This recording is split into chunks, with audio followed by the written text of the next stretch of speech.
Oh, this could be an opening. The man didn't want to have the opening. It's Lawrence Shackleton. That is the moment. The moment that matters. Hello again, everyone. Welcome back to Hearts on Sleeves podcast. It's a podcast that's all about Heart of Midlothian Football Club, its fans, and all the ups and downs we experience both on and off the pitch. At the start of each podcast, I always check around and see how our other presenters, Trunter, Adam, and John, are doing. But I know they'll all be in great spirits today because of our guest. And today's guest is a striker who's played for no less than 20 clubs globally. He's played in Thailand, Cyprus, Vietnam, France, and in the English Premier League. But it was at Tynecastle where he played most of his professional games, and in that time he ensured he would never have to buy his own pint at any pubs in Gorgie by scoring twice against Hibs. He has had a long and colourful career in football, and we can't wait to hear some of his stories he has both on and off the pitch. It's a pleasure to welcome Christian Nade onto the show. How are you doing, Christian? I'm very good, Billy. How are you? Yeah, we're all good, thanks, Christian. How's 2026 been so far? 2026, how it's been so far? It's been all right, actually, It's being a dad, being a dad. Do you think they're going to follow in their dad's footsteps then? You know what? I didn't want, to be honest, it's not that I didn't want to, but I would never pressurize them. But the 4 years old keep asking me lately, like, to teach him, to coach him football. He wants to play and everything. So I'm quite happy about this, but I'm never gonna push him to do something. Okay, well, I mean, what we want to do, Christian, obviously, our podcast, our focus is on Hearts, and we will talk about some of your memories there, both good and bad. But I want to sort of start by discussing your earlier days in football. Now, you grew up in France, and that's where you started your footballing career. Was football something you just always wanted to do when you were growing up? Yeah, of course, of course. My dad was a coach. My brother was playing football at the time, so I guess he was in the house. That's what we're all talking about, football, football. So I followed my brother's steps. And what are your early memories then of playing football? Now you joined, was it Troyes? Is it pronounced? That was your first sort of Wow, professional team, Troyes, right? Thank you for the wow. pronunciation there. What are some of your early memories of playing there then? Playing football or playing professional? Sorry, or my early memories playing football. Just well, actually, your first early memories playing football, and then I guess your first professional memories, and what the difference it was making that step up to become a professional footballer.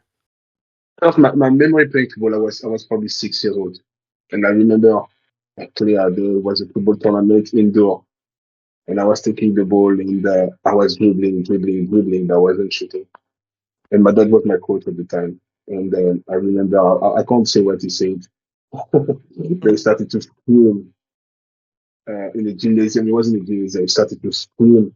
And it's weird because it was also, my sister was recording the game. And she had one of those big camera at the time. And you could hear like nobody, everybody stop speaking. So there was no noise when he started to shout at me. And like, it's like I had the ball at the time and I stopped. Like I was scared. And then that's my first shot and I stopped. That was my early memory when I was young. My second, as a professional, it was kind of weird because we were playing in Bastia. So it's a very, very bad place in France at the time. I don't know if you heard about this place. It's Corsica. So it's like, it's a small island detached from actually the main island. And at the time, you couldn't win there. It was very, very dangerous. And it was my first game with another player. And I remember we walked, not before the game, we walked into the pitch to check the pitch, to check the grass and everything. And the police officer came to us, he was part of the security, and he told us, we knew today. And I saw he was joking with us, so we started, yes, we would try to do our best. He said, no, no, no, no. you're not winning today. If you win, you don't go home. And we took this very, very, very seriously. 10 minutes after, a bomb exploded in our dressing room. It was an artisanal bomb, a handmade bomb. Then they've Wow. made. So Mykonos and Bastia is a very, very, at the time, it was very, very dangerous place. They would never win away, but they would never lose at home. Oh my! No And wonder. yeah, it was very dangerous. You can even look it up. It was very, very dangerous. Bastia. And I remember, so we are losing 1-0 and the coach said, Christian, go for warm up. So I had to go warm up. I had to go in front of the fans. Basically, my warm up was in front of them, and they started to show me everything, like even the chairs and everything on top of me. And I started to be scared. 17 years old, first time in professional in this kind of atmosphere, it was very scary to me. So the fitness coach came to me and said, go further, go on the other side of the goal to warm up. So I started to warm up and everything. And I'm like, oh my God, if you ask me to play, I would have to walk back again in front of them. What I'm going to do? And How old then were you? 17. And, Oh, and the coach started to scream my name and tell me to come. I didn't want to because I had to walk in front of those guys. So he sent the fitness coach to come and get me. And they started to insult the fitness coach. And he started to turn back towards them. I'm sorry, what I'm going to do. He started to give them 2 fingers. And they went mad, started to show everything, spit on us and everything, grab me, make me sprint. And then I came into the game. I've done very well, to be fair. I've been slapped. The game I've been slapped. But it was a great, great experience. Great experience. It's my first game in professional. We drew 1-1 actually. and then everything was much easier after that game, I assume. Oh, after that, yeah. After that, it was easy. But yeah, at the end of the game, we had the fight. Five of us fought against their full team and everything. So it was crazy. And I mean, Oh. I always thought the atmosphere at an Edinburgh derby must have been something, but that must have been a walk in the park for you. That's one of the scariest things. And the football that I've been shown, it was, wow. Those people, I don't know if you can go online and check Bastia in early 2000, even like before in the 90s. You couldn't go there and win. No, you can't. What's it like now then? No, it would be weird. I guess because with the camera and everywhere, you can't do what you used to. So they went in. They get relegated. They get relegated, I think, twice or something. Now they've got two teams. They've got Ajaccio and they've got Bastia, which play in the league. But before at the time, they were just Bastia. Ajaccio was in the second division or something like that. But now if you can check online and you will see, it's very, very. It was very scary. And even because when you walk into the stadium, you've got this kind of you see the music like mafia music. It's just very, very dangerous. Well, in 2006, you did end up moving away from France to Sheffield United. I guess that probably felt like your. I mean, would it have felt like your big break, really, moving to English Premier League? And how was it moving across here? Because from what I understand, when you moved from France to England, you couldn't speak a word of English. Is that right? Yeah, I couldn't speak English at all. It was a very weird situation. I don't know if it was a big break because at the time my dream wasn't to play in England. My dream was to play in the top club in France. Unfortunately, two clubs were interested in me at the time. I was end of contract. Two clubs were interested in me at the time. I spoke to some on the phone. And then suddenly, um, do you remember the player Basiboli? He used to play for Rangers. Yeah. Rangers. Yeah. So his brother phoned me, which was a big player at the time. He used to play for Lens. Roger Boli called me and said, look, there's this club and this club, which were good, big club. One of them was Bordeaux at the time. Darcheville was playing there and he was leaving. And they said they would like you to be the second striker in Bordeaux. The first one was Chamak, Marwan Chamak. There were Marseille were interested same again as a second striker. So I was very, very interested and I wanted to go there. My club offered me a contract and I told them then I would like to think about it, but it's main reason I'm not gonna sign. A few days after, none of those clubs for me anymore. So I went back to Troyes and I asked them, I said, look, I'm willing to sign now. At the time, they wanted to give me the biggest contract in the club. I was international player. I was the first international player they ever had at the time in the club. So they had offered me the biggest contract. And when I came back to them, they changed the numbers. And but they said, okay, it's fine, I sign. And they told me, wait, but we won't sign you now. We will wait after the preseason when you come back from holidays. And then I came back home and I was meant to go on holiday. I didn't go. I stayed home. I worked hard. And an agent phoned me and told me that there's a club in Premier League who want to sign me. And then I went and I signed for Sheffield. Now, at Sheffield, you worked under Neil Warnock. What was he like to work with? Easy. It's very, very easy. I don't know. It's like a father. He's very strict without being strict. He knows that everything he does is for you. He's doing nothing for himself. He likes to joke. Like for him, the game is the game. After the game, it's not the game anymore. So even if you lose 5-0, 6-0, he's not gonna come and go crazy at you. If the game is done, you just need to think about the next game. And other coaches will just go and like 2 weeks they will talk about this game. How did you do that? What? No, no, no. He tried to already make you think.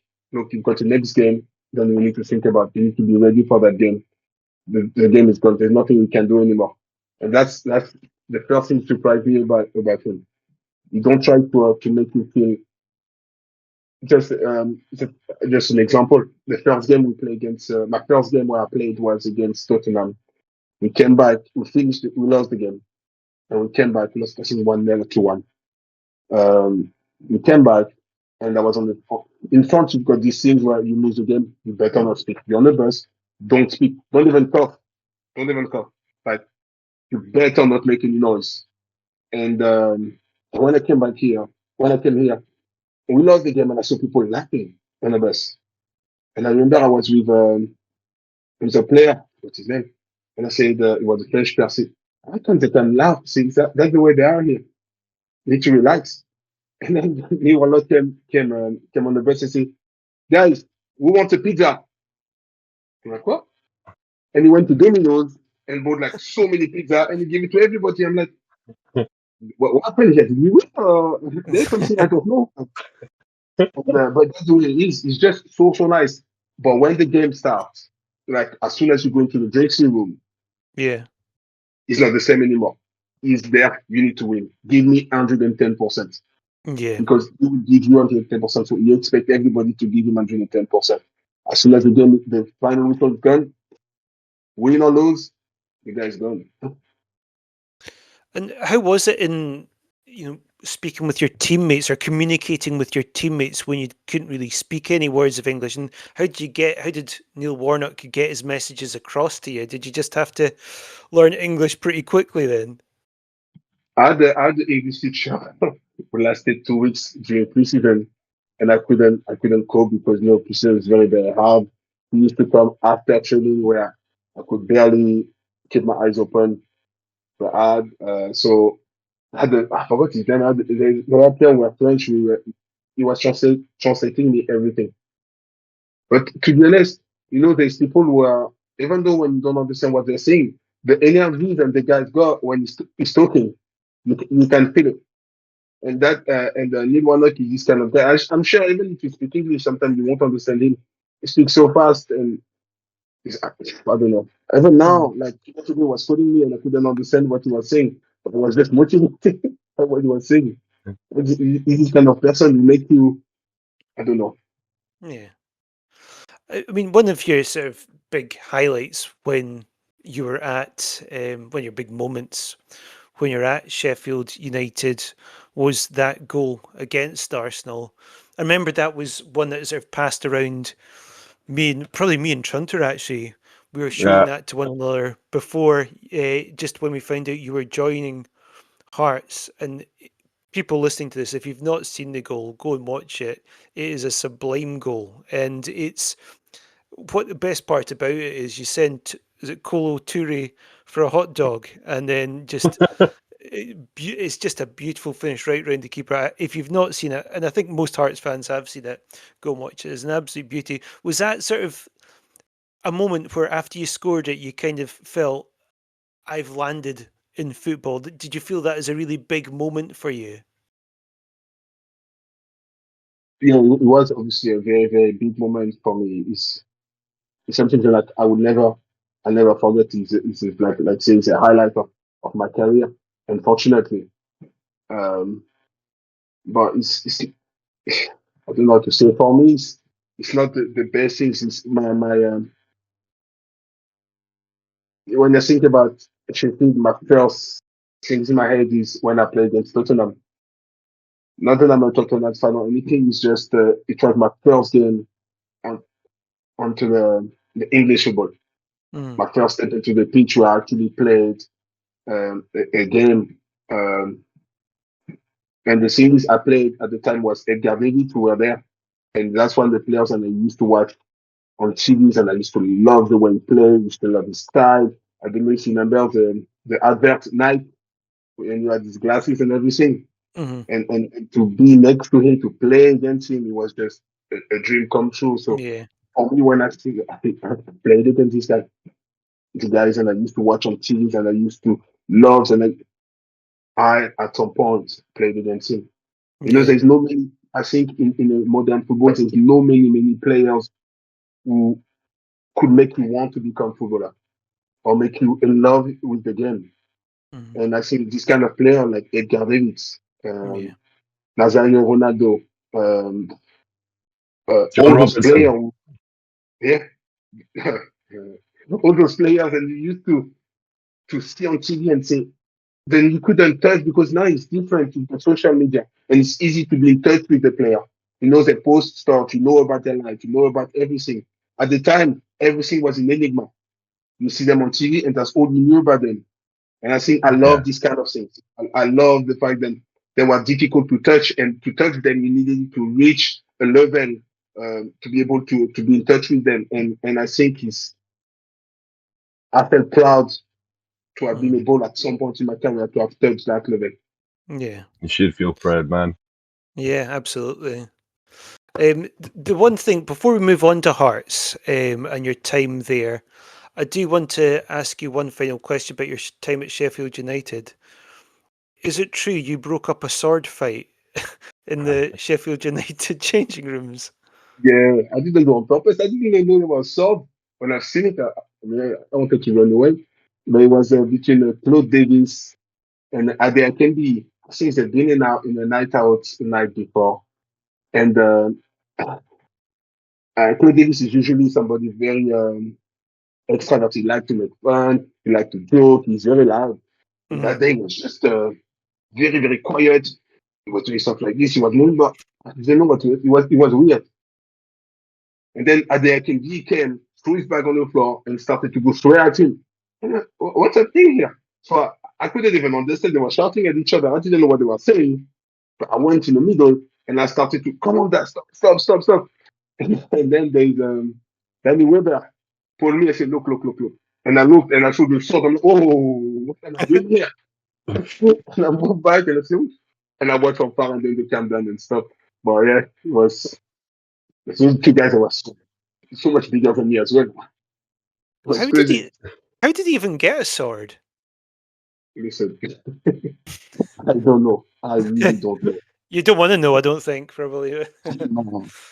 No. Eh, so yeah, in 2007, you became a Hearts player. Now, what was your first interaction with Hearts, and how did you find out that Hearts wanted to sign you? No, it's not the way it happened. So when I left Hearts, the new manager, Brian Robson, came, Sheffield. And he said that he didn't want me. He wanted his own player. was difficult to accept, especially, like I said, my English wasn't good at the time. So I asked my agent first. I was quite, it was painful because I worked so hard to be able to play for Celtic, to be a starter, for somebody to come like this without even seeing me play, just say those things. So Lewandowski called me and said, come to my house. So I went to his house, we spoke, and he said that he's going to Crystal Palace. But when he's going to Crystal Palace in January, he would like to take me, but he can't take me right now because I'm playing with the reserve team. So he would like me to go to Crystal Palace he will send me to a club, but I will have to divide my salary because he can't even be able to pay to afford me. So I said, by how much? He said, you have to divide by, and I said, okay, that's fine. As long as in January, I will see it. Well, and then I joined half, like it's on the last day of the transfer window. So he put me to half. Hi, Christian. I guess what are your memories of like the managers at Hearts? Because I think you had quite a few different managers over your period at the club. I think Korobochka maybe was the first one. Yeah. Well, to me, it wasn't even really a coach because one, his English was well than mine. I don't think I ever saw him taking a session. The real coach to me was Stephen Crane at the time. Yeah. The coach was Stephen Crane, yeah. He knows football. He knows the thing. He's passionate about the club. He was passionate about the club. He's passionate about football. So if he needed something, it was him. He was also frustrated to work with him because on that one. And the best coach I worked I have was Chabalasso by my What did you like about Shaba? small details. He was working on the small details you will do. So since I've been in UK, we never work really on tactic. Never. In France, you eat tactic every Thursday. It's like it's too much. But since I've been in UK, we never really work on tactic. And with him, you would spend hours and hours working on tactic. I don't know if you remember the first year he came, we were not conceding many goals because we play as a team, we play as a block, and we all move together. Everybody knew his position. So we wouldn't score many goals, but we wouldn't concede. So we would score 1, we win 2-1 or 2-0. But I think we finished second that year, actually. It was just in small details. Like he will tell you if you 1 or 2 yards out of position, you will stop the training session. You should be here. You go there. And the way you press, the way if you don't recover the ball, what you have to do, when you have to press, when everything had a reason to do. You don't do it just because you feel like it's right. No, everybody have to think the same before you start to do something. How's that to play under, Phil? Like, does it take away a bit of the sort of fun of just playing football when it's that kind of structured, or? Depend, because when you do something and every single one of the players follow the same thing, if it's so good, you feel like you work as a team. Yes, it's not like as beautiful like taking the ball, dribbling and looking good and it's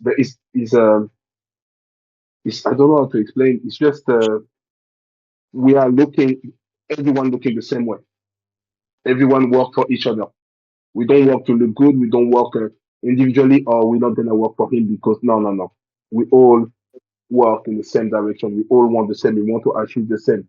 Sometimes you play football and there's player, I want to look good because somebody's come watch me.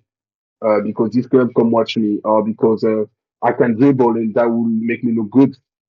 No, we were not in the spirit. Everything we done, every single pass was at the purpose, every single run at the purpose, every single shot, everything we were doing, it was like almost it's bad, but I'm going to like control some things and with like you said, déjà vu. Oh, I've done that before. And then we will do it again and again and again.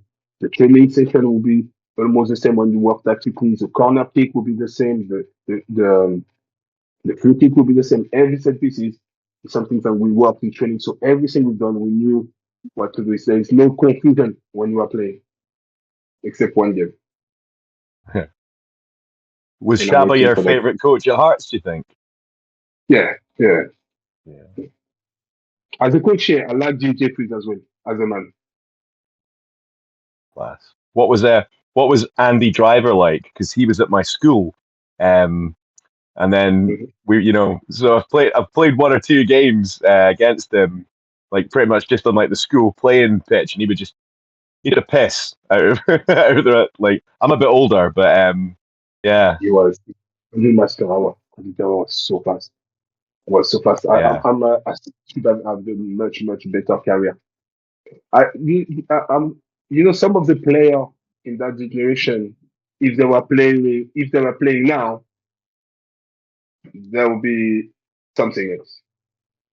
Oh yeah, I mean Solius Mukulunis is the best footballer ever. So No, he's honestly, my favourite Hearts player. uh, Mauricio Pinilla. Oh my God, people didn't see enough of him. Bruno Agua, amazing player. Yeah. Um, Larry Atkinson, technically, there's no many I've seen better than him. He would do anything. If he's on the day, he come in the dressing room and say, "Okay, I'm gonna play today." You know, then it's gonna be a good game. Yeah. You know, they decided when to play, when not to play. If he was angry at the coach, if he was angry at one player, that's it, gone. His head is gone. And you will know straight away because you come in the dressing room and you know he's angry. You know already you lost the guy. What are your memories of the Edinburgh Derby when you scored in the cup? You know, the one where we won 2-0. Gary Glenn got the second. Oh yeah. Look, the derby for me it was almost like personal as well. Every time I played against Edinburgh or Schumacher, it was Edinburgh. Against Ibs, um, it was almost personal because every time we played against them, I was like a target for them. I was a target for the fans. So scoring against them for me was just the best. The best. I would be happy to have played against them all my career, every game. I would be happy, honestly. You'd be undefeated as well. Also, and I would be best goal scorer as well. We enjoyed that too. Oh, a lot. Yeah. I don't even know. There's no many teams that scored against then make me so happy when scoring against them. Who else did you like playing alongside, and who would you say were like your best friends within the squads you played with? It was Marius Lucas. Mm. It was Marius Lucas. Yeah, we were very close to each other. Um, we used to do a lot together after football. Mm. We hang out together. He used to come to my house. I used to come to his house. We used to play PlayStation. Every game we played away, we were staying in the bedroom. We were always together. So yeah. Anyway. Well, I mean, us Hearts fans were all obviously completely devastated when he died. So I can't imagine how upsetting it would have been for you, Christian, as well. So I'm sorry about that. And it's lovely to hear who's so supportive and friendly with yourself as well. What about people you didn't get on with? Is there any people at Hearts you didn't get on with? Um,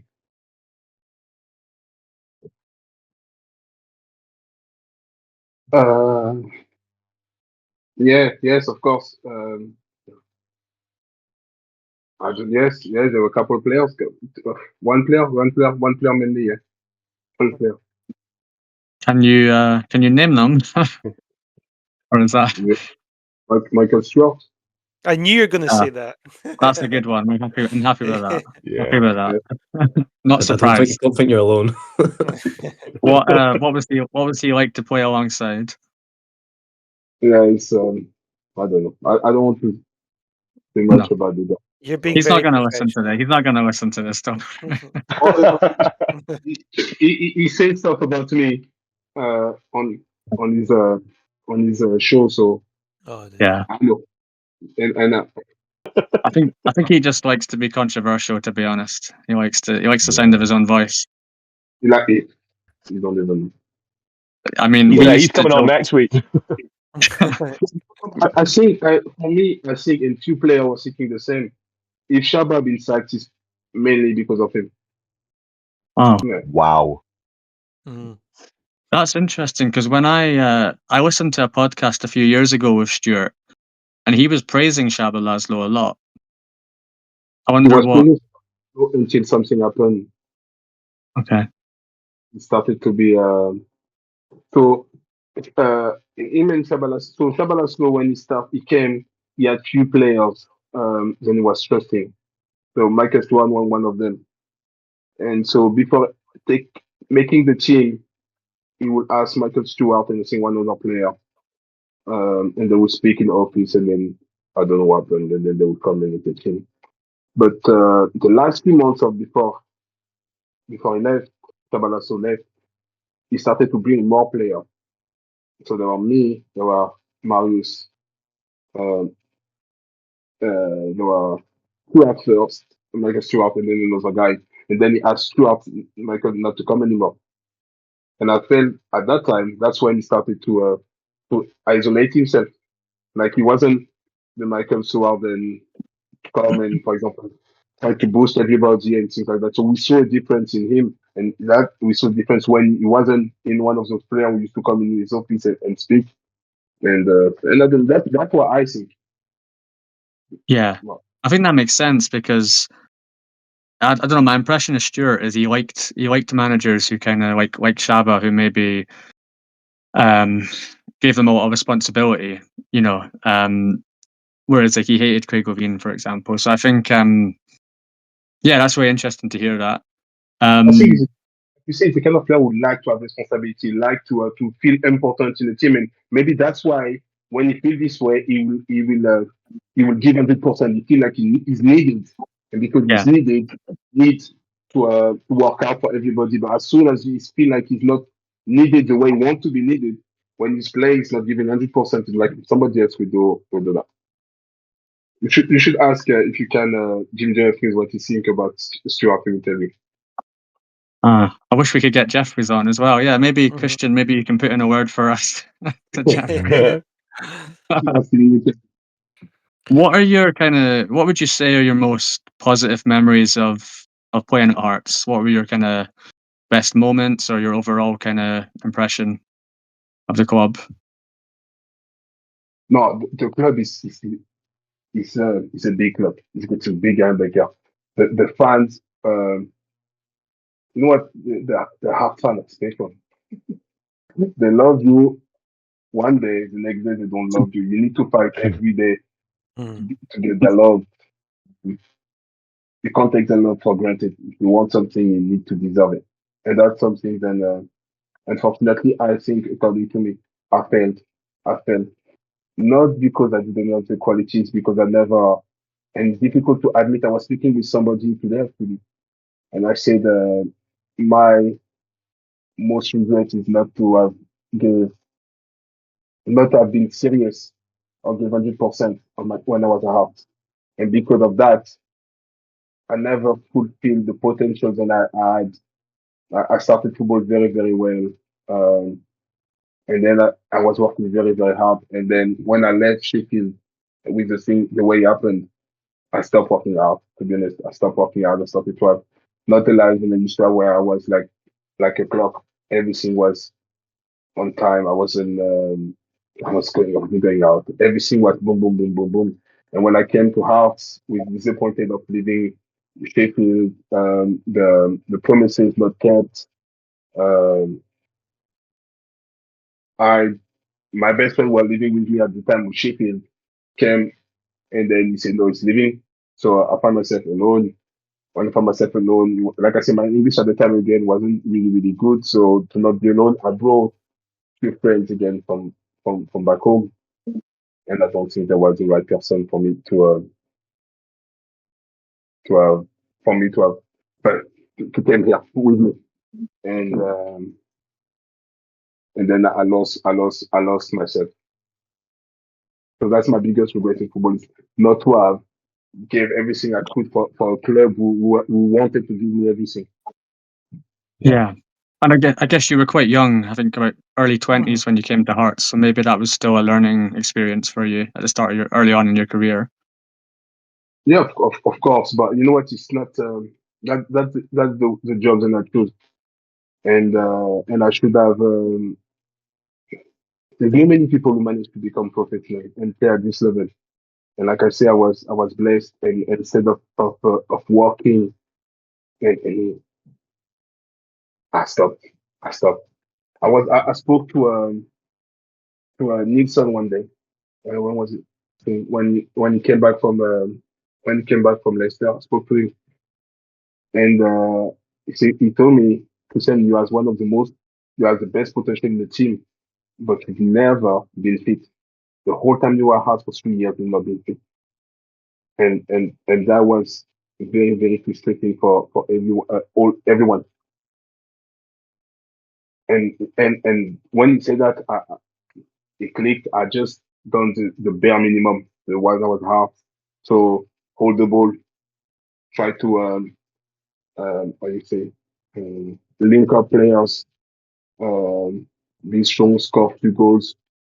I I could have done so much more. The season I've done in Premier League when I was playing, I never brought this Christian in Scotland.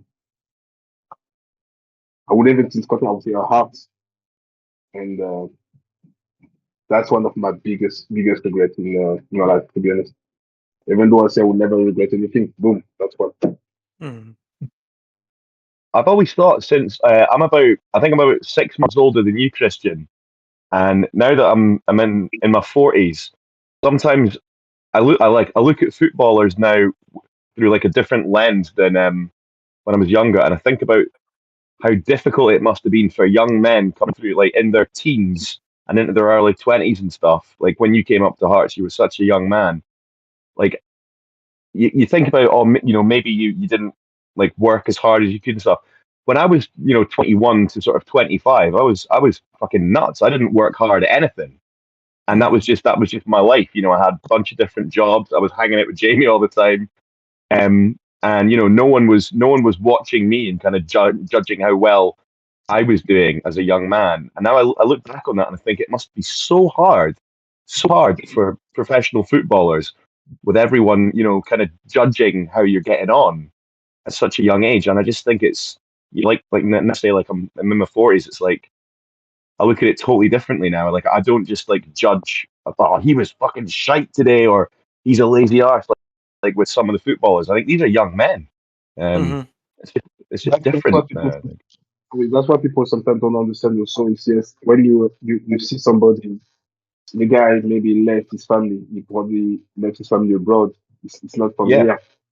To another country, you need to adapt to the lifestyle and always new. You need to adapt to a lot of things. But football players grew up. I think because I'm with my partner. She had the kids before I was with her, and her son is 18. And when I see the way he is when he's 18 is the way I was when I was 18, I'm like, it's like we are not. I probably act like I was 30 compared to him right now. Like we were when you play football, you need to have to become professional. You need to have a direction. Okay, mm, that's my life. So if I want my life, I need to be committed. I need to work as hard as I can. I can't have sleep up. I cannot go to birthday party. I cannot do drink. I cannot go eat the rubbish. I cannot go and see the girls. I need, it's a way of life. I need yeah, to do that. When people are sleeping, I need to be on the pitch. When it's raining and it's cold, I need to be on the pitch. I need to do more than the one who play my position. There's thousands and thousands of players who want to be a professional. What's different yeah, between me and the guy next to me? I need to be much better. So you need to grow up faster. You know what you want, and when you're in a situation where you show maybe your parents struggling and you want to get out of this, you have to grow up faster because you want to give your mom, yeah, you want to you want to be able to go on holiday, go across the world. You want your family to see the world, and so you need to work out. I've been lucky and blessed. I managed to to bring my mom all over the world and bring her to Dubai to live there. But I could have done so much better. At some point, I started to stop behaving like a football player, but I started to behave somebody of my age. Mhm. If it makes Yeah. sense. Totally. Yeah, I And that's totally get that. It must catch up to you. I mean, even the strength to move away from like where you've grown up, like everyone that you know. I mean, I'm like I say, I'm in my 40s now, and I can. It takes me 10 minutes to drive to see my mum and dad in the town that I grew up in.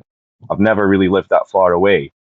I can't even begin to imagine how difficult it is for guys like yourself that have upped everything, for the Yeah, career and given so much that it's crazy to me. not speaking a word of English as well. That just, to me, as a Yeah. young man coming here, it just, yeah. And then expectations on your shoulders right away. It's not a surprise these things will come up and catch up with you as well, Christian. And just, yeah, do you still find that you're reflecting and sort of dealing with the emotions that you went through throughout your career? think about it a lot. Think about it a lot, and I'm not gonna lie. Sometimes it's just difficult. I'm thinking about it, and that's why when you ask me if I want my kids to do it, I'm like, I won't put them. I wouldn't want to because I know how hard it is. I'm 41 now, and I spent Christmas with my mom this Christmas, and since I'm 20 years old, I probably spent Christmas with my mom 3 times, and I spent one time with my dad. Mm. That because I was always away, and I can tell you that is very, very, very difficult. All I want is to be with my mom and dad. My dad lives in Ivory Coast now. My mom came to see me there, and then she left. But now all I want is to be on holiday with them. I've got my family that I want to. If I'm going on holiday with them, I want my family to be there, and I want my mom to be there. My dad can't travel anymore, unfortunately. So I will have to go there, but it's very, very difficult to be away from your family, from your brother or sister and nieces and nephews, which is just my nephew just signed for Monaco. He's 30 years old, one of the best players in the world at his age at the moment. He signed a 6 year deal with Monaco and 6 year deal with Nike. It's unbelievable. And I told him, and I told his I spoke with my sister, with his mom, excuse me, close the door, manager, please.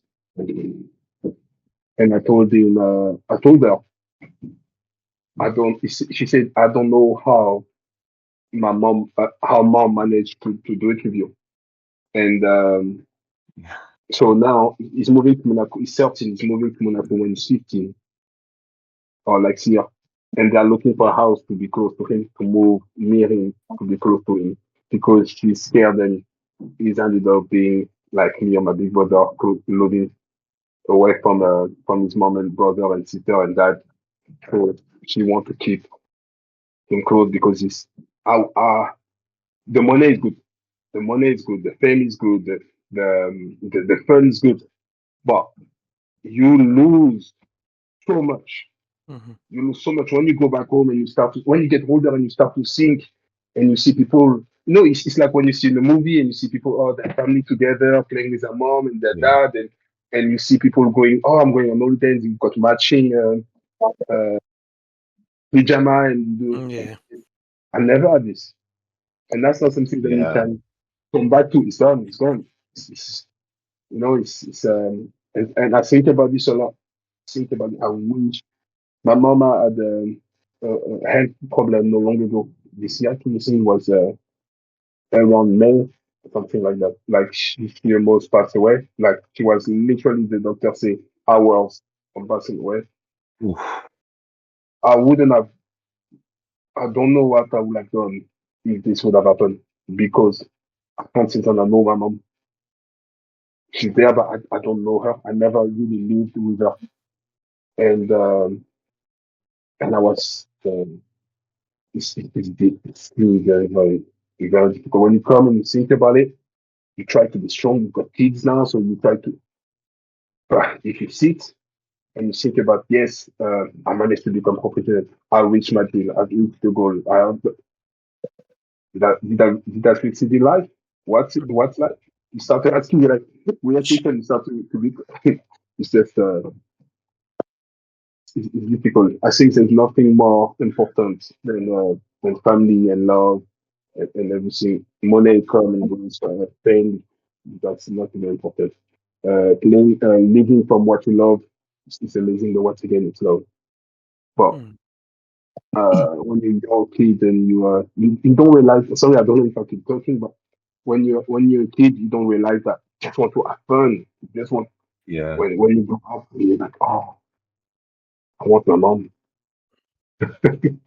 And I think you're doing brilliant, just being able to talk about it as well, Christina, because I think one of the big issues so many guys face is just being unable to even express these emotions and understand them and talk about them. So it's brilliant that and this is one of the reasons we want to get you on as well, Christian, because we know that, obviously you're a jambo and always will be.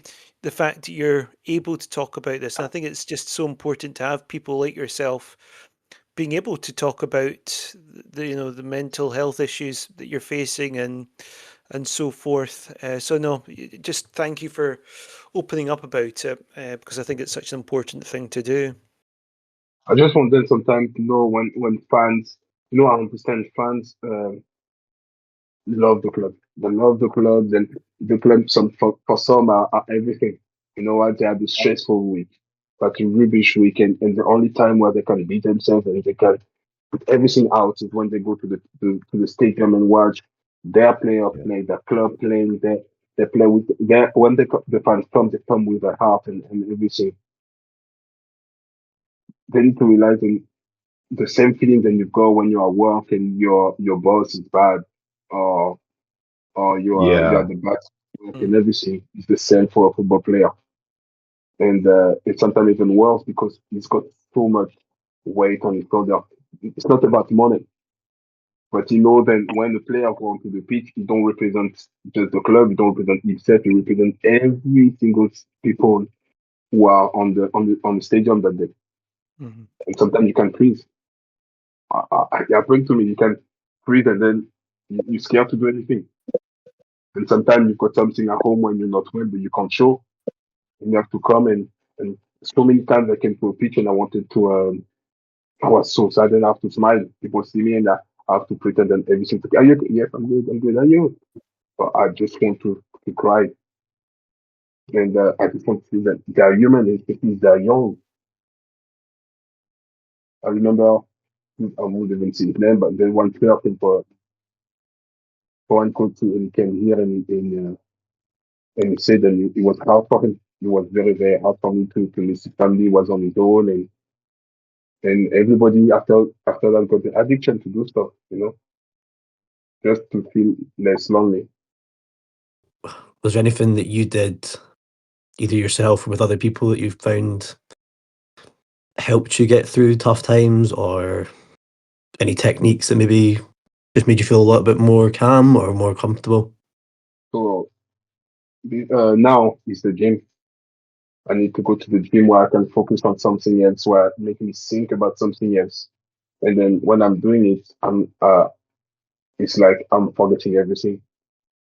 And then I feel like something I feel good, but just like I'm losing myself. I'm into something. I'm in a zone where it's just this. Um, when I was playing, something that I've done that I shouldn't have done is to keep everything in me. I said to somebody one day, don't never show any, and that was the worst advice that I gave. I said never show anybody when you help you. Never show anybody when you help, and then this person will stop helping you because he doesn't know when to help you, and that's the worst thing. Because when you help, you need to say. Because when you help and you keep it inside,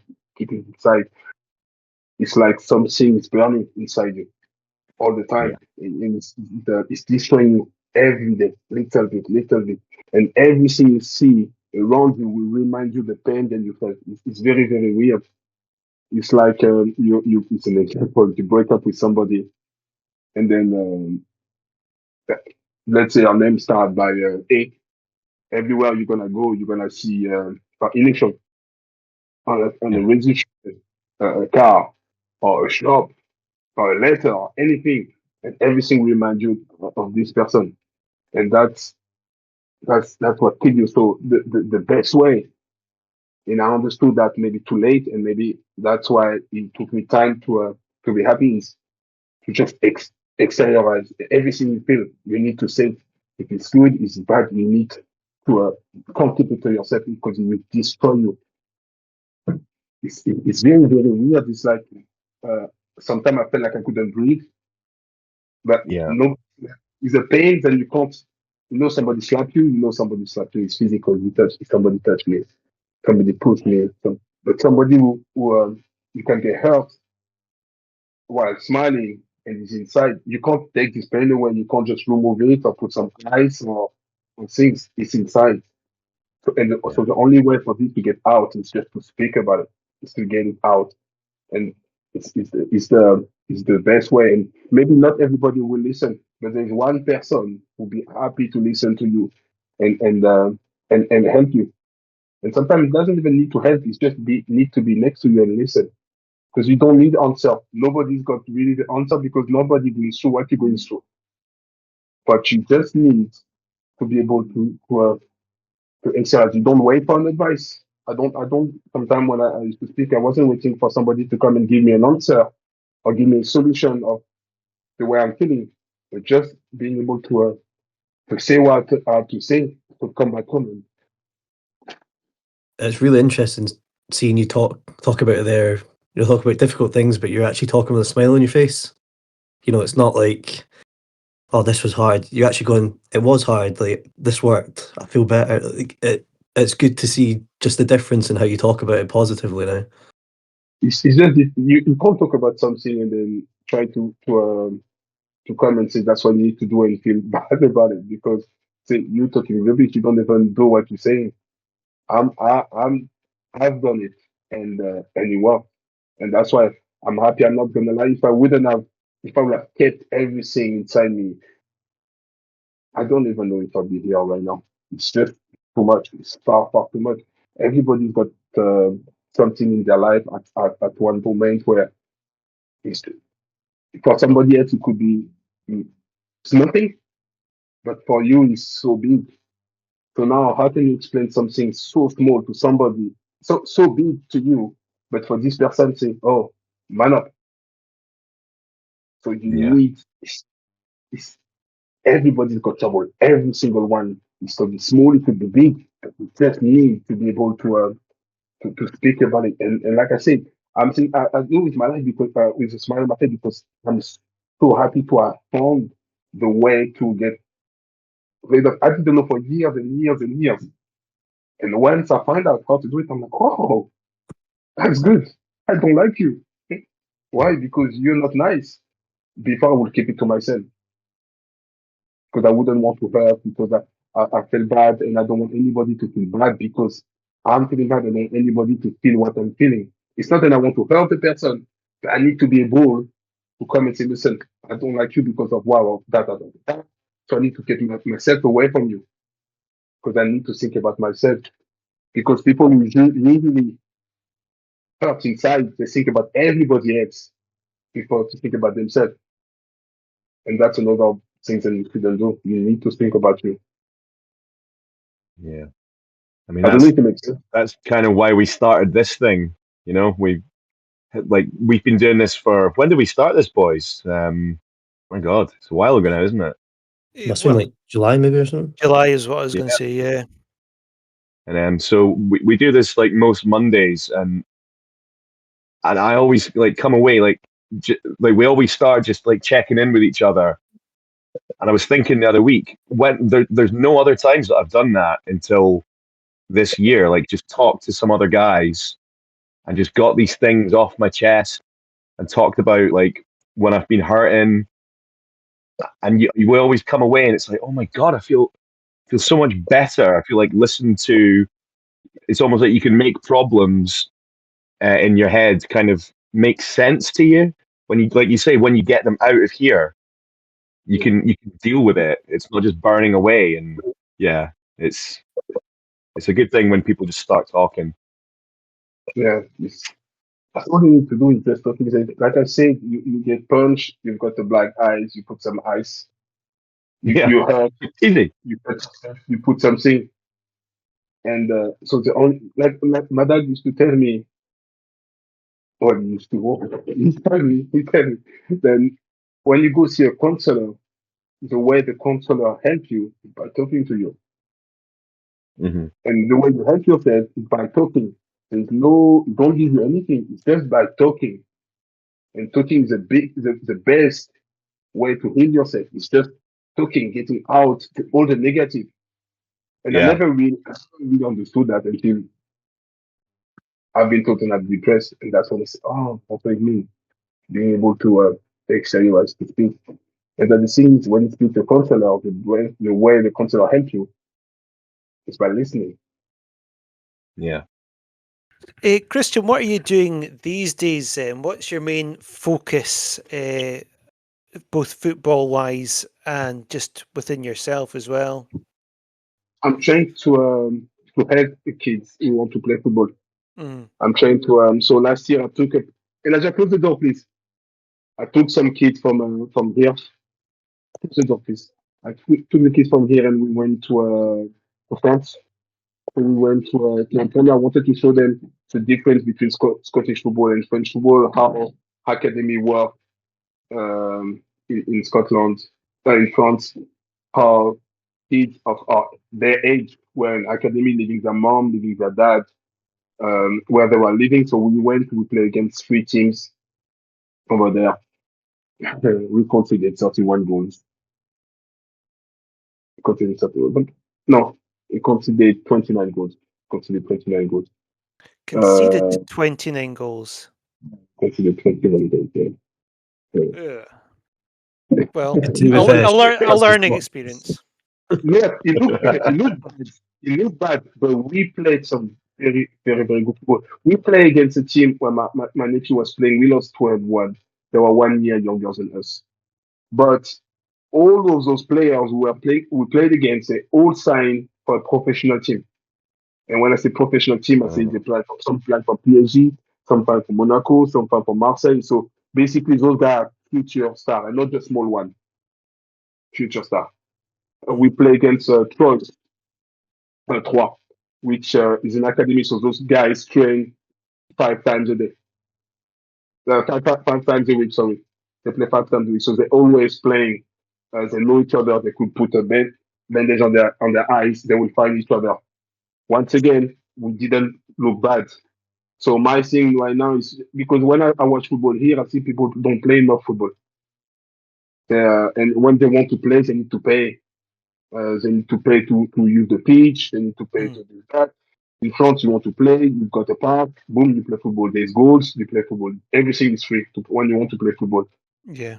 And so I just wanted to show them how it's in front and why those guys progress so quick. It's not that those players here are not good. It's just they don't have the coaches that they should have. And they don't have the facilities and training they should have. And that's why it takes longer for them to develop. That's the thing. But there's a good and bad. Those guys leave their family, leave their comfort zone to try to to reach a dream which is not certain. Maybe out of all those players, only 2 or 3 going to make it. But those guys will have memories with their mom, their dad, their family all their life. Those guys chasing a dream, and because they're chasing a dream, they need to give up part of their childhood. So I just try to make them understand then what the good and the bad, also obviously the experience of playing. So I'm trying to bring in those our team this year to go to France, to play football, just to see also, to visit Paris, to visit France, to visit stadium, to visit play against team, to compare themselves against other boys and see what they need to work on and what they're good at, what they're not good at, and and then so I'm doing stuff like that. Yeah. And then also I work with an agent. We put a player in Saudi Arabia. I don't know if you heard Ismail Assoro. He used to play for Celtic, and then they say then he was meant to sign for Falcao, but we put him in Saudi Arabia. So few players like that, then we try to help. So that's what I've been doing. Cool. Do you follow or watch any Hearts games at all these days? Yes, I watched. What was the game? I watched the game against Rangers. But it's just part of it's a part of me. I play there. I play for the club. It's a part of me. So I always try to look at. I say that I need to go watch a game. So I say this season. And the thing is, I'm scared to go watch the game because I'm scared that if I go, they lose. Uh, So I'm You staying away because I'm scared that if I go, they lose. And that's just my fault. you might be our good luck charm. You never know. Well, if you do come down and come along to Tynecastle, do let us know, Christian, because I'd love it if we could all meet up and all buy you a drink for your goals against Hibs and also for just being a fantastic guest as well. Yeah. Is there anything else anyone wants to ask Christian before we let you go? well, I was going to go back to the game against Arsenal and just ask him if Phil Jagielka was the best goalkeeper that he's ever played with. Because I completely forgot when I was watching that clip that Jagielka came up and goes, that game had everything. You know what? This guy is a funny guy. He just likes to have fun. So I'm sure when he went to the goal, he just wanted to have fun. It's like, some player play like they would play with their friend in the park. He's this kind of guy. He's I laughing love all it. the time. I'm sure when he went to the goal, he had this blast. But I want to say something because I know I went quickly on the page and I saw people asking what happened in Zagreb. Mm. So the tactic, and I think that was a wrong thing, but he said not to press. What we need to do is just to try to concede as minimum as possible because we know that we're going to win at home. So we're not gonna open ourselves. We're not gonna press. We're not gonna go and try to attack or anything. What we need to do is to defend as much as we can, not to concede many goals. So when we started and we conceded the goal, I think after 3 or 4 minutes, very very early in the game, that destroyed us. So every time I wanted to go and press, I would say here behind me, don't stay, stay. I'm like, and I know that I'm playing and I know I look bad because I'm not doing anything. Everything is behind me. And every time I would go, I would hear, no, no, don't go, don't go. And then sometimes the player want to look good, they will go in front of me, pass in front of me, press. You see, they will go in front of me, press for nothing, and then come back and they will look at me, why you didn't do it? Why did you do it? You go there, one, you make me look bad. Second, you make a big hole behind you, so boom, boom, boom, and then they found the gap instead of staying compact. So the tactic was to stay compact and try to not concede as many goals, and we did actually, and that felt so. It's not that I was being lazy or anything. I was frustrated at anybody not to be able to go and press and attack because I think we respected them too much. Yeah, I think that's a fair analysis of it. And I guess it was just sort of damage control by that point, right? Yeah, exactly. Well, thank you very much, Christian. Really appreciate it. And like I said, if you do want to come through to Tynecastle, let us know and we'll all meet up as well. All right. I will soon. I'll give myself for different end of the year. I will definitely come. I will definitely come watch again.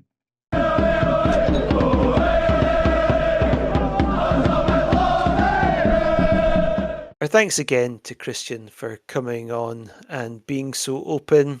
Unfortunately now, though, we do have to cover the Falkirk game. We won't dwell on it too much, though, will we? We'll go and cover what needs to be covered, and then we'll look at transfers and look ahead to the Celtic game. Potentially, I know we say this about almost every league game that we have at the moment, but probably our biggest league game in years, I think. So we lined up as follows against Falkirk. We had Schwallow back in goals, Altina on the right, and you had back to Kent and Halkett. McCart taking that left side again. Midfield made up of Magnuson, Beningame, and Milne. Kizaridis, Shankland, and Braga. It was kind of a 4-3-3 in my mind anyway. Did you have any thoughts on that lineup, first of all, John? At the time, I was like, okay, it's a solid lineup, should have a chance. But looking back, and I kind of wish we'd maybe started with like Shankland and Kabore, or even Braga and Kabore, and just kept a couple of the players just in case it did go the distance and players started to get tired. But yeah, it wasn't the worst lineup. It wasn't too much to say about it. I mean, wasn't too much to say about the game in general. To be honest, wasn't the best game I've ever been to. I mean, we were pretty solid in that first half. I mean, I actually thought we were pretty strong in that first half, although we didn't really seem to create much. Neither Schwallow or Bain for Falkirk were particularly tested. But yeah, I was quite happy with how that first half played out.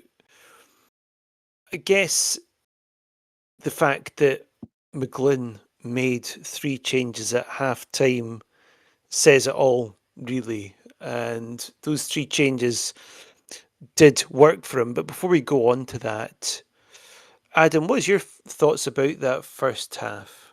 And was there any performances in particular or any moments you'd like to cover? It was like a long time ago, the Falkirk game, actually. I mean, first of all, I think the lineup was similar to what I expected. I thought Kent would come in for Halkett, but obviously he came in for Finlay. I thought maybe Kabari might start instead of Braga. But I think, yeah, the actual team itself, I don't think that was I think that was fairly similar probably to what most people would have expected for the game. You know, I think it reflected the fact that it's still a really important game for McInnes. He wasn't just going to put out a second string team and focus on the league. I felt all right after the first half. I thought we were fairly like kind of in control, I would say. I kind of felt like we might go on to win it after that. I think it all kind of fell apart a little bit later on. I suppose the reason McGlynn made those 3 changes was to freshen things up a bit against a team that had, past 2 games with 10 men for large parts of it. And we did look like we tired a lot in that second half. Spittle had a good game previously, but it was when he came on. Now he kind of came on for McCart, didn't he? And he kind of played as a fullback, and he was just completely caught out for the goal we conceded. I mean, I guess we're kind of coming back to that thing where we're playing players out of position. McCart himself was out of position, but then Spittle even more so out of position. Now, part of that is because of injuries, but do you think, are you concerned, John, about the players that McInnes is bringing onto the pitch and where they're fitting into things? Yeah, a little bit. I think it kind of shows that. I mean, obviously we've got quite a few injuries at the moment, but I think it does show that we're still slightly weak at the moment in some areas. You know, you're not looking at. Well, if you look at Kabore and Kabanga, for example, up front, I thought the 2 of them came on and offered absolutely nothing. Obviously, Kabore is still relatively new. He's not played too much. You could say Kabanga's maybe not played that much this season, but they just didn't offer any threat at all, or really look like either of them could hold the ball up or make a pass even. I just think Pretty damning. it's true though. They're just Apart from that, they were brilliant. They couldn't perambulate on two legs. I was trying to think of something good they did, but I literally can't think of anything. I think Running, just kicking, shit, everything else brilliant. yeah, they can both run fast. It just shows that we are missing like that sort of target man back up to Shankland. You know, you've got Braga who's got great control, can run in behind, he's quick. You know, Kabori's fast as well, Kabangi's fast, but I just think we don't have another player like Shankland. But I think that could be something in the long term that may be an issue. You know, obviously he might be out for the Celtic game. Who's to say that he wouldn't get another injury, and then you're kind of looking again going, right, so it's Braga and Kabori or Braga and Kabangu. Doesn't really fill me with that much confidence. Obviously, a big instant in the game, Trunter, was that Magnuson. I mean, as it's Magnuson, I've got to bring you in to talk about it, right? But it was the Magnuson goal, or goal that wasn't. Did you have a chance to look at the sort of the VAR reviews, and what was your thoughts on that? From what I remember, I only really briefly looked at it. It was a goal, was it not? I mean, it was for a few minutes until it was ruled out. It was so that I mean, the difficult thing is, right? McInnes's argument is that there's not a clear angle where it shows that it hits his arm. I mean, to me, it looks like it hits his arm. Maybe from the VR cameras that they're showing on field, you couldn't say definitively. And if that is the case, then why should it stand if the ref's not able? In fact, the ref didn't even go and see it, did he? No, was that was the ruled thing out. that stuck out for me. Yeah. It was ref didn't even bother having a look, which is ridiculous, totally ridiculous. I've got to say, like, I think it was an absolutely ridiculous decision to overturn that. I don't see how that was a clear and obvious error at all. So I'm I'm with McInnes on this one. I think it was an example of our getting involved on a debatable decision, and I don't think there was enough at all for them to overturn that decision, to overturn the goal. So I think that also that has a big impact on the game. I think once the goal gets overturned, Falkirk get a lift, and that was almost like a turning point. But I don't think there was enough to rule that out when the referee had already given it. Why also though they just ignored the fact that it hits off might even be two Falkirk players' hands at once before it goes to Magnuson, like in the air. Like that's just they like completely ignored that. Because I said to you at the time, I was like, if it's not, Yeah. if it's like you know a handball against Magnuson, then they've surely handballed it first, so they're gonna have to check for a penalty. But it was like 5 minutes of checking if it touched Magnuson's hand, not asking the referee to look at it, not looking at Yeah. the previous handball. Like what doesn't make any sense. And again, like, why does it take so long to make that decision? If it's a clear and obvious error and they're going to overturn it and it's a handball, how does it take so long to check? And then why would the referee not have to see it when it's taken them a few minutes to make their decision? I don't think the VAR should be getting involved in overturning ones like that where it's not 100% clear. Yeah, agreed. I don't know if This you is noticed. turning into just me and John ranting about decisions every week. That didn't happen until last week. We can have that segment. John and I moaning about decisions, and then Loan Watch with John. I mean, Moan isn't Watch it for bitching some about people to do. decisions? Isn't that like 90% of punditry anyway these days? Yeah, we've been quite good at just like towing the line, but now I'm like, this is just it was just. I don't think it was. I think it was ridiculous, to be honest. I don't know if you clocked this, but St Mirren and Livy, their game, was it St Mirren and Livy that were playing at the weekend? Was Yeah. it yeah. So I don't know if you spot this, but Livingston against St Mirren, they both agreed not to have VAR in their game, and I'm just sort of wondering, is that something we're going to start seeing now in games? Where both managers just decide, you know what, this VR is not for us. It's Is a that bit not No just because it's idea a that cup? was an option. That's a cup thing, surely, though, isn't it? I think yeah. because in the cup, like, not every team, there's going to be like non-league grounds. There's going to be tiny little grounds where maybe VAR is very difficult. I think in the league, everyone has to do it, and then in the cup, I didn't know they had a decision until I didn't know they could make the decision until the weekend. But I'm guessing it's an optional thing in the cup. I'd be interested to know who It, made the decision to I think have it's it. is it not to do with obviously all the Premiership clubs have it. They can choose to pay for it or something like that, or not, Okay. and then it's like up to them. So I'm presuming Is it just obviously. the home team that makes the decision then? Or, I don't know for definite, but I'm sure there's something like they have to choose whether or not to pay for it or use it. But I mean, you'd think it would have to be agreed by both. And well, maybe if it's a all Premiership tie, then they'd both have to agree. But yeah. because I obviously mean, none of the lower leagues are going to have it.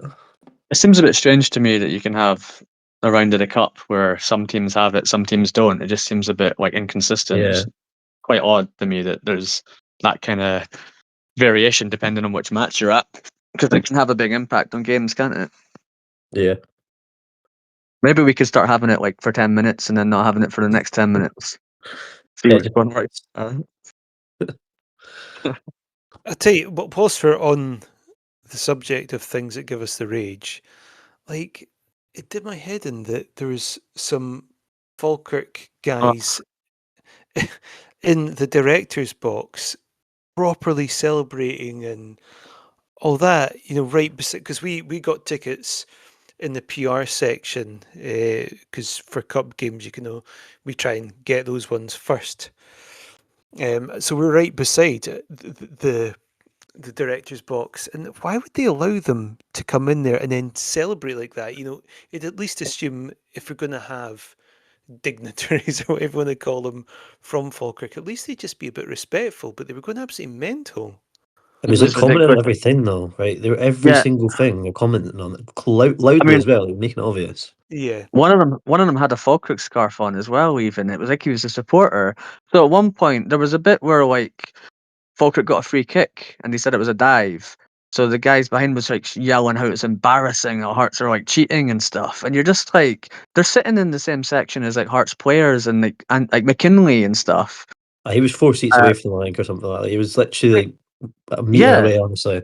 I think the low light of the match, apart from us losing in the penalty shootout, probably me and John, like probably me. I don't know if John joined in with us, but me turning around to celebrate at the Magnuson goal. And then getting ruled out 5 minutes later, them scoring. That was a low light for me. But yeah, I certainly when we scored the equaliser though, me and John were turning around celebrating at those guys. But it was ridiculous. I mean, I think if you're in the home end and you work for Falkirk or opposition club, I don't think you can act like a fan. You know, if it had been a fan, they'd have been kicked out. If they But just yeah, like clapped at the goal or something, it would have been like it wouldn't have yeah, bothered me at all. But every single tiny decision, just like yeah. shit, calling them all by like first names and stuff. Like, come on, Dylan, go on I down. know Shut it was up. but it was, yeah, like you said, I wouldn't have minded a polite applause, but you can't act like I don't think you can act like a fan when you're in the Hearts section. Yeah, but me and John stayed calm. I mean, I think calm is perhaps a word that could be used for the atmosphere. It just kind of felt the whole atmosphere. The first half was fine, but man, it just felt so flat for like a Saturday night game. And we had, the proper fireworks. Phil was back, wasn't he? Uh, for the start, the kickoff display. But it just felt, I don't know. Did you guys get that as well? Yeah, I think it's kind of always the case with cup games where people aren't in the normal seats. It tends to be more like you'll see more families and things like that. Don't know. Unless it's like a big cup game, I always feel the atmosphere is a bit flatter. It's just not quite there. I don't know, people maybe aren't, as inclined to get up and sing or get along, make some noise really, but it does just feel like it's kind of like a lower league cup game, or league cup game at the start of the season where you're just like, just another game. And I guess just the momentum was really going with the league, and it feels like the cup game was almost kind of put, I don't know, put a bit of a pause on that. And the fact that Falkirk had an entire stand, and it always seems to be away fans are, the noisiest, and having a full stand of them, well, not quite a full stand, but near enough a full stand, has its effect as well. But hopefully atmosphere will be back to what it was against St Mirren levels when we play Celtic. We will look at that game in 2 minutes, but anything else anyone wants to, I really don't want to dwell on this one too much, because it wasn't the best of games, and we did have a pretty depleted team. I guess, look, it's disappointing that at the first point of knockouts, we've gone out in the first game straight away, first against St Mirren on penalties, now Falkirk on penalties. Yeah. It's deflating, isn't it? Our only chance now of silverware lies in the league, and after the season we've had, to know we've not got any Hampden trips, it's a bit of a blow. I think it was really deflating. I mean, I think it's really disappointing just to have lost twice on a penalty shootout in the same season, particularly in a season where we've only lost 2 league games. It seems really strange to me that we've played more than 20 games, and the only 2 that we've only lost 2 over 90 minutes, and then we've lost these 2 on penalty shootouts. I also think, I was saying it to John at the time, so part of me thinks, okay, we're out. Logically, I'm kind of thinking we're out of the cup. Let's just focus on the league. That'll help with injuries and that kind of thing. But another part of me thinks, if this is a season where the title challenge gets away from us, having the consolation of winning the Scottish Cup would have been huge. Like in 97, 98, we won the cup at the end after narrowly missing out on the title. So I think part of me thinks we might regret this, and if we don't win the league, because the cup would have been such a huge bonus. So, but I guess ultimately we just need to focus on the league now and hope the Rangers and Celtic progress and have as many games as possible in the cup. Now, looking at our team then, do you think we are going to get anyone else in? Now, my expectation is Matto's probably going to come in before the end of this January window, perhaps even before the Celtic game. There's a possibility he's going to come in. Fingers crossed for that. So, John, you mentioned a different option up front. Hopefully that's exactly what we'll get there. Now, obviously, Devlin's now confirmed out for, I think, 6 to 8 weeks is what they're currently saying. Do you think then, Trunter, we should be looking at getting another centre or perhaps defensive midfielder in? Now, I'm going to add that obviously Benny will be out for this Sunday's game and also the Dundee United game a week afterwards. However, it does sound like McEntee will be back in contention, and we know he can play centre midfield. And as Joel, he's now back to training and is looking like he might play a part come the start of February. Do you think we need to go back into the market?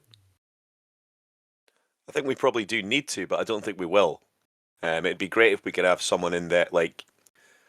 I don't think that's how the Jamestown stuff works, is it? We're not just going to right injuries, sign someone that we've had our eye on now. I just don't think we'll do it, but I really think we should. But I mean, we've all talked a few times about McEntee playing in that sort of defensive midfield area. So with him being back, it'd be really interesting to see if that comes to fruition. But it's going to look so different. I don't even know how. I can't even imagine our midfield without Cammy and Benny at the moment. It's such a crucial point of the season as well. But I don't know. It's going to be. I just don't think we'll get anyone in. But we'll see. John, Adam, thoughts?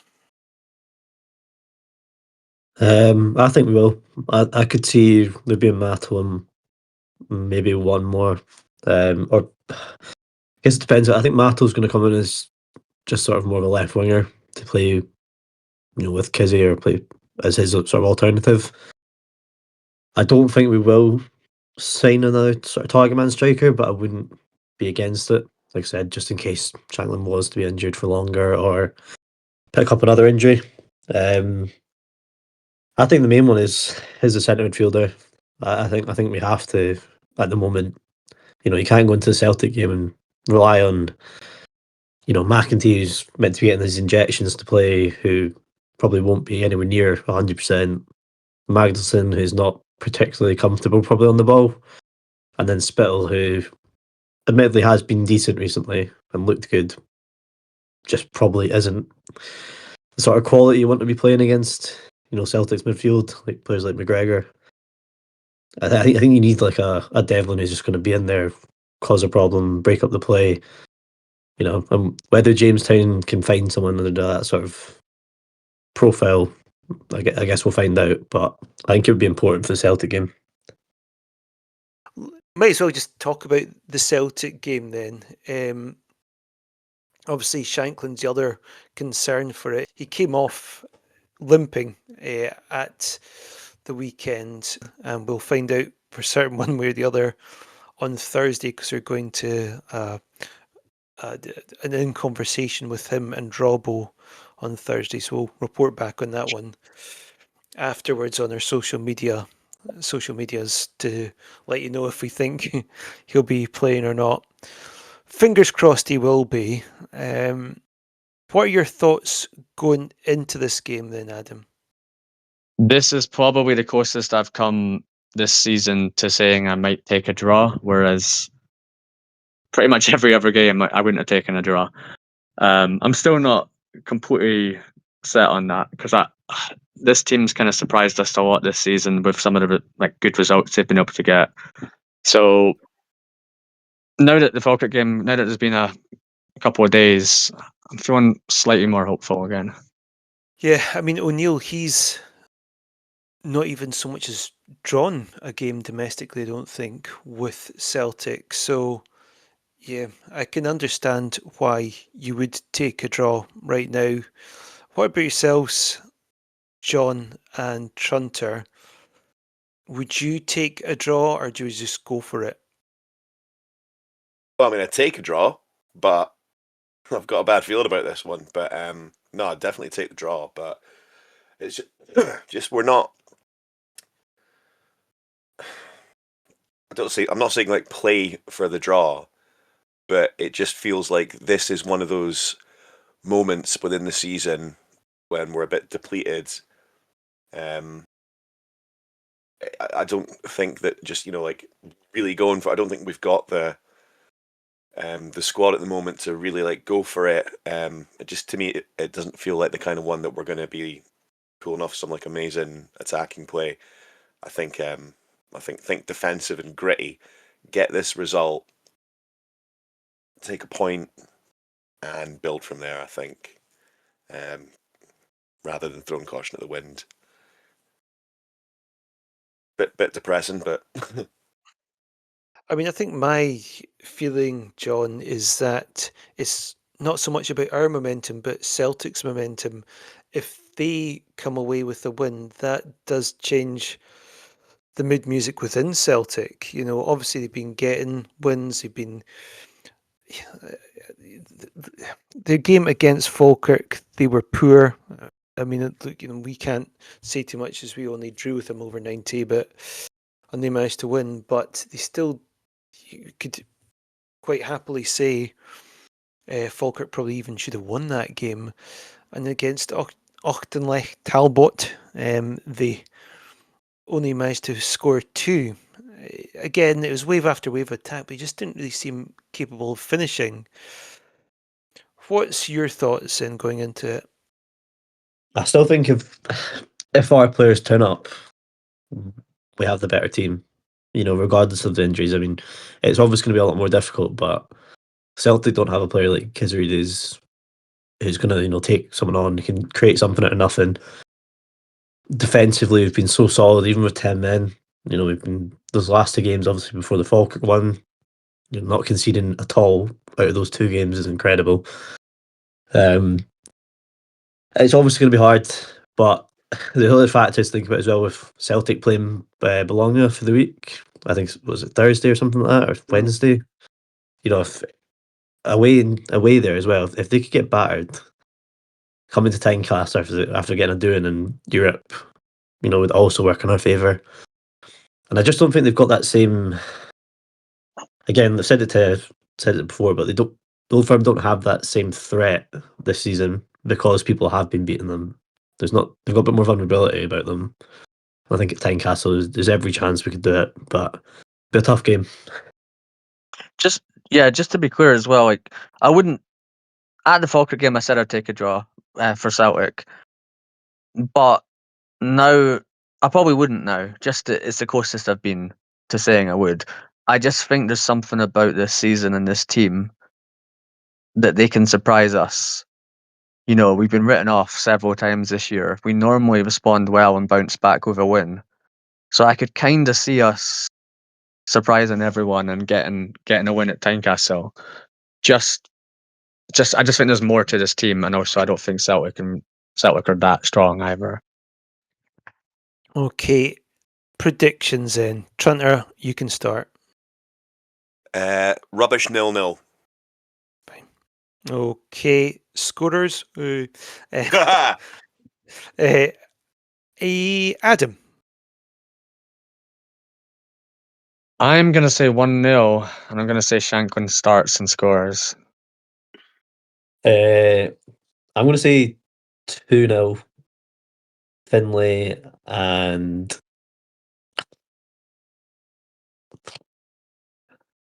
Braga. First goal, Tiny since Motherwell.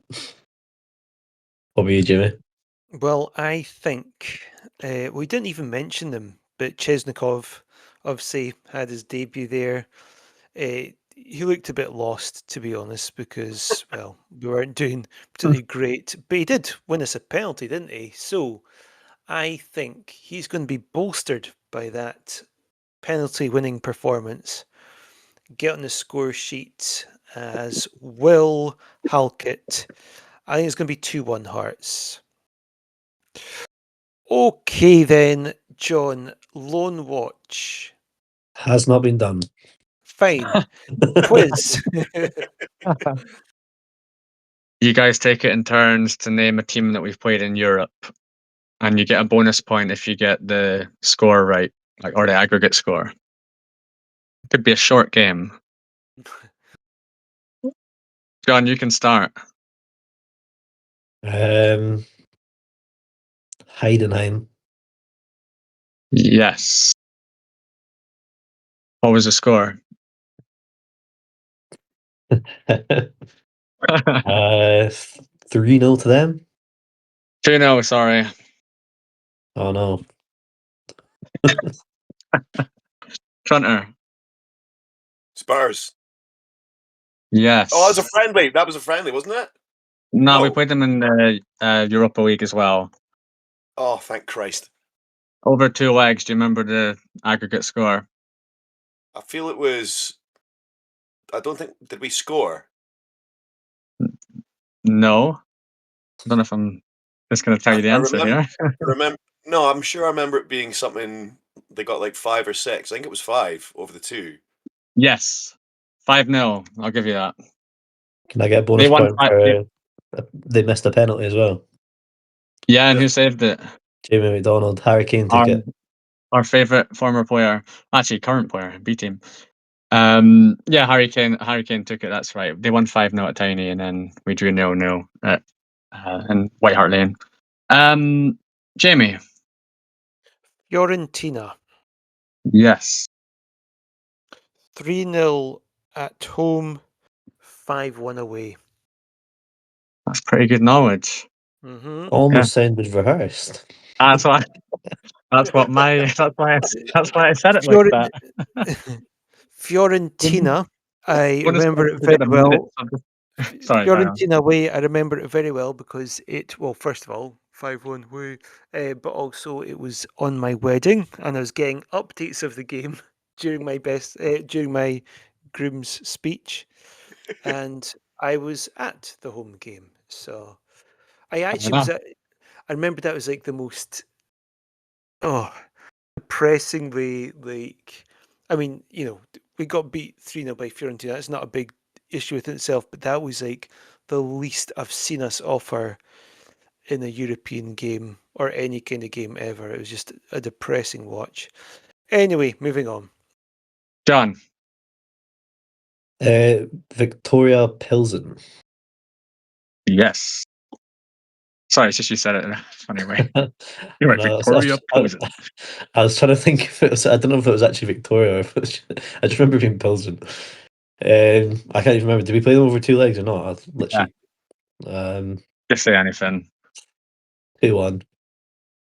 To who? Well, I'm presuming them because didn't they knock us out or like put us down to the conference? No, sorry. Trunter. Rosenborg? Yes. No, I 2 have no legs. idea. No idea. Literally no idea. 4-3. To us. No, it was like, you remember the tiny game was amazing, wasn't it? Anyway, Yeah. it was Jamie. Games that were not amazing. Petro Club 2-all. Yes, well done. That was our last European game we had as well, isn't it? Until next season, yeah, absolutely awful game. One of the What lowlights of the season. an absolute bum There was note to many. end on. Yeah. Everyone said, "Oh, it's all right. We've got Petra Club at the end. We'll win," and then we lost. Yeah. John. Ammonia. Yeah. Whatever they're called. 2-0 to Hearts. Correct. Trunter. We should be here till midnight, so sorry. No, there's not too many more you'll get. Trunter. I won't get many more. I'm drawing a blank unless we've played. Have we played 2 that sound? Trunter, where did me and Adam go? Oh shit! Where did you go? You kind of that's kind of as much of a quiz we can give you. It's in Europe. Circle Bruges. Well Yeah. done. Yeah. Oh, thank you, Jamie. It's all right. Score? What was the score? I don't have a clue. I can't remember. We lost 2-0. You know the bit in Bruges when Gleeson Yeets jumps himself. off. Yeah. Trunter sent me a gif of that after Shanklin missed the penalty. You wee dick. Yeah, roughly, it kind of captured the mood. Anyway, John, it was you, isn't it? Sorry. No, it's not. It's you, Jamie. Jamie. Is it? Yeah. Oh, fine. Fucking shouldn't have given you my answer. I should have. Yeah, I thought that. That Turkish team, Başakşehir, Istanbul. Yes. We were absolutely battered by them, but I can't remember this scoreline. Take a guess. We actually did better in the away leg, I'm sure. It was like 3 or 4 at home, wasn't it? But I can't remember what I can't remember the away leg was. Just take a guess. Like we scored 4-1 maybe. 7-1. Oh, right. I wasn't meaning an aggregate, but fine. Carry on. Oh well, you didn't. Sorry, I didn't. It's realize. fine. Right, moving on. You might, okay, well, I'll give you. You get a point. Sorry, you were too slow. John. I'm gonna go with Riga or RFS. Was it? Yeah, RFS. Are we doing aggregate or like I can only remember the away leg. Just do an aggregate. I know we won 2-0. Was it 2-0 away? And then Yeah. I feel like it was 2-1 at home. 4-1. Yes, spot on. 2-1. That was your first one. I'll give you it 2 points. 4-1 aggregate. Trunter. Did we play Hajduk Split? Was that not Aberdeen? Yeah, they're not on my Maybe that's list. what I'm thinking drawing a bit of a blank. Shit. The one I was thinking of earlier, was it the Greek team that starts with a P? Is it PAOK? Yeah. Good on. Yes, yeah. I'll take that. Just the Again, score. I had no idea of the score at all. Couldn't tell you. Lost 6-1. How This has much? been a quite 6-1 on aggregate. This is a humbling Um, quiz. Unfortunately, there's not a huge number of victories. Not in the last few years. Stupid, crappy team. No, I'm doing this because next season we'll be adding like beating AC Milan to the list and stuff. So let's start with the low points. Jamie. I can't give you a victory, but I can give you a draw. Liverpool Yes. 1-1 away, 1-0 at home to them. Yes. Unfortunately. I went with my dad. Actually, one of my favourite memories supporting Hearts was us scoring at Anfield. My dad had already been like diagnosed by that point, so I just remember the celebrations of that goal. That's up there in my favourite ever Hearts memories almost. That's class. Yeah, and also like you were hugging everyone in sight. It was just such an incredible moment because when we equalised, we were 1-1 on aggregate at that point. Liverpool obviously went straight up and scored, but like it was just such an incredible moment to be at Anfield as well and see Hearts play there. John. Bayern Munich. Yes, before you were even born. But I only know one score of the 1-0 one, right? Because Yeah. of that's such it. Even I for don't know. I mean, I'm presuming we didn't win if it was 2 legs, but I can't guess the score. I'm just gonna have to say 1-0 for that one game. No idea. Yeah. We lost 2-0 away, so yeah, 2-1 in aggregate. And that was the quarterfinals. I think if we got through to the semis, was it we would have played Napoli when they had Maradona? I was Yeah, about so 1 when that happened. I think that's the I'm sure famous. I've read that. Yeah. Hunter.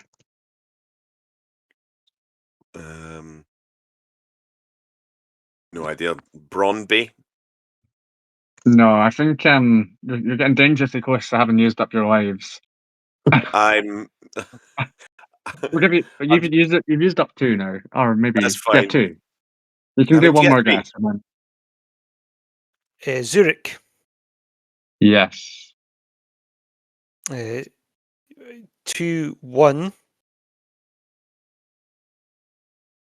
Was that the aggregate score? Can't remember. No, we lost 3-1. Oh, fuck it. Oh yeah, I do remember that now. The George Grant European game, as it'll always be known. I remember I missed the home tie for that one because I was in Spain just like I just happened to have booked it before the draw came out, and I watched it in an Irish bar, and they were playing Christmas songs, and it wasn't Christmas. That is some mix-up going on there. Not just Christmas songs, but like dance versions of Christmas songs. Yeah, it was. This was in the summer, so yeah, that's my memory of Zurich, and also actually the owner of the pub came over to check that I was all right because I was getting so angry at the match. Like when Grant got sent off, he actually asked me if I was okay. So yeah, happy memories again. Bro, that whole thing sounds like a fever dream. Yeah, it did happen, I promise. John. I don't know if anyone said it, but Dinamo Minsk. Yeah. I know we beat them 1-0 away with Danda, scored that header, but obviously just one leg with them. There was only one leg. Well, 1-0 in. But you're wrong because it was 2-1. 2-1? Yeah. Who scored the other ones? I have to look it up, to be honest. I only remember the Danda one. Shankland, wasn't it? Oh, it was an own goal. And then Danda scored in injury time to win it because we were 1-0 down. Completely forgot about that. What a player.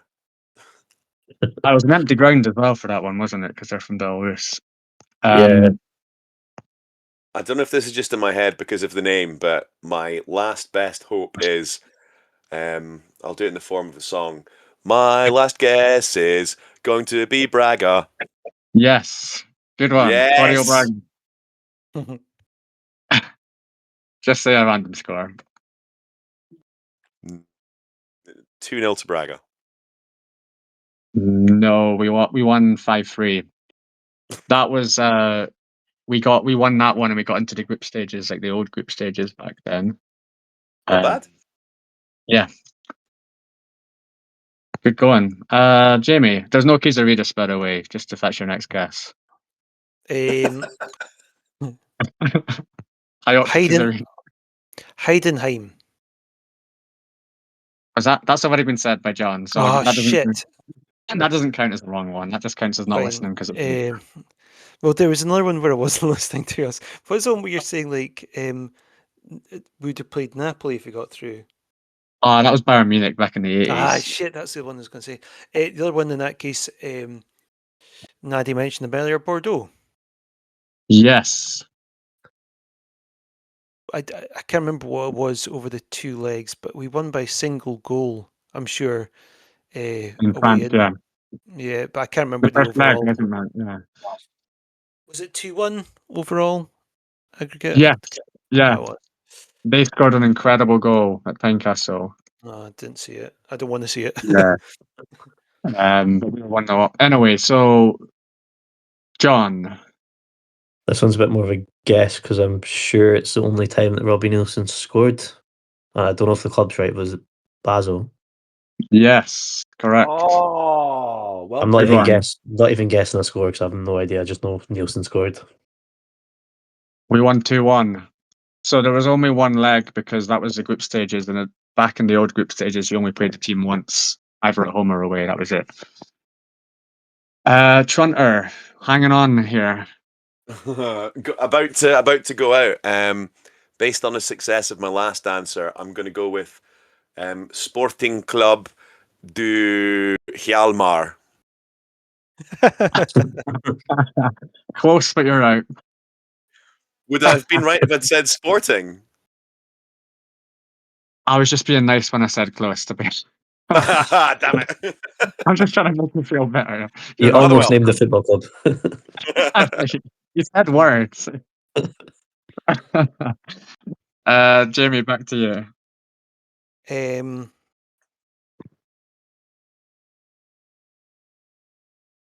That fucking humiliating one. Burkirkara or something like that. Yeah. For fuck's sake. I was going to say them. I've got 2 more. I can't remember the aggregate, like 2-1 aggregate, something shit, I'm sure. Was it 1-0? It was 2-1. 2-1 at home, 0-0 away. So Jamie, you're Yeah. right, 2-1 in aggregate. Funnily enough, again I was in Spain and missed that one. Oh. That's only 2. Both of them I was in Spain and missed awful defeats, so got lucky. There were no Christmas songs that time though. Yeah, I was Connor with Salmon up front. a Hibs fan that night, like that day. So like the day of the game. So that was a bit shit. John. I've got 2. I've got one that I'm sure of and then one I'm not so sure of. I think start with the one you're sure of. Would be my All right. advice. Talon. Yes, I remember. that's enough. Infonet. Was it 1 or 2? Because I think I know the score if it was 1, but 2 I'm not sure. 2 legs. Oh fuck! I think we beat them like 4-1 or something in Estonia. I think so. I'll say 6-1. 6-3 actually. It was 4-2 in Estonia, 2-1 at Tynecastle. Trunter. He's still in it. He's dead. No, it's on the cat. He's got cat lives. I meant Jamie. Copenhagen 2-0. I've already said Copenhagen. Yes. Have you? Fuck. I Have should we? really listen. I should really listen to this bloody quiz. Did you? I've not got that listed as being said. Wait, I don't think anyone said Copenhagen. I'm In that positive I case, said Copenhagen. I'm going to Quizmaster. accept it for now. Maybe you can listen back, but I don't have it listed. So if sorry, Fine. Trunter, if I'm. I don't think it's That's you. Circle Bruges. Yeah, because you had the whole story about in Bruges. Motherfucker! Because if I haven't said Copenhagen, then I've wasted because I thought I'd said that because that was the first one I thought. Well, twat. Yeah, sorry, Trunter. So that's you now got the last 17 teams, the most recent 17 teams now that Copenhagen have been said. So we're going back 14 years at least now for everyone else. So John's going to be a kid when these ones were played. Is it me to go? It is, yeah. This one, I have no idea if this was a European game or not, but our dad, one of the things that I got from my mum from dad was a little framed photo of Hearts playing PSG. But I've Yes. no idea. Right, okay, it was European then. That was Yeah. in my room for ages. I always remember seeing it, but this is bad. It's been on my wall for like, what, 10 years, and I have no idea what the score was. Just, yeah. You can say anything if you want. 3-0 PSG. 6-2 PSG. 1984-85, that one. Good one, though. For you to get, not the score. I've only got one left that I can think of, and that's Red Star Belgrade. No idea of the score. It was 1-1, but we went out on away goals. Fine. Because it was 1-1 at Tiny. John, what else did Dad give you that's up on the wall? That's it. John's got 1, 2, 3, 4. Wait, give me 1 second. Sorry, John.